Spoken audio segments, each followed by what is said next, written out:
My best friend had been seeing my therapist for 4 months and never mentioned it once. I had been going to Dr. Henley for almost 2 years. My friend Simone had asked me once, maybe a year earlier, if I could recommend someone, and I had given her a few names, not Dr. Henley specifically, just a general list. Somehow she had ended up with her anyway. Somehow neither of them had said anything to me about it. The moment I realized was small and specific. I was in session talking about a conflict I had with a family member, something I had never discussed with Simone, something I had been quite private about. Dr. Henley asked a follow-up question that was precise in a way that felt off. Not wrong exactly, but like she had context she should not have had. The question was about a dynamic that was personal and layered, and not something you would ask about from scratch. You would ask it if you already had some background. I went home and sat with that feeling for a long time. Then I called Simone and mentioned I had been in therapy that afternoon, casually, and asked how she had been doing with the referrals I had sent her. She hesitated, just briefly, and she said she had ended up finding someone through a different source. Hesitation was enough. I did not push her on it then. Instead I wrote Dr. Henley a letter, a formal one, sent through the patient portal, asking directly whether she had a therapeutic relationship with anyone in my personal social network,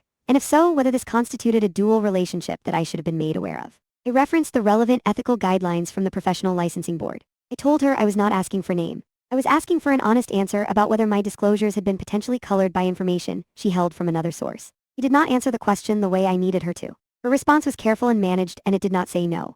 I filed a formal complaint with the licensing board. I was not angry when I filed it, I was methodical. The complaint outlined the situation, referenced the ethical standards around dual relationships and informed consent, and noted the lack of a clear answer when directly questioned. The board opened a review. Several weeks later, I received a letter indicating that the therapeutic relationship between Dr. Henley and one of her clients had been terminated as a result of the review. No names. I did not need names. Simone and I had a conversation after that. She said she had not thought it was a big deal. She had found Dr.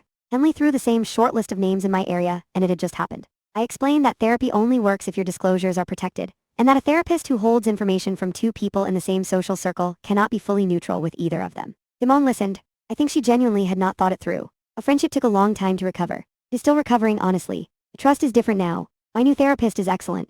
She asked in our first session whether anyone else in my life saw a therapist professionally, and when I started to answer she clarified, she meant whether anyone I was close to was her client specifically, and if so, she wanted to flag it immediately. She said that was her standard intake question. That question told me everything I needed to know about her. I have been going every 2 weeks since.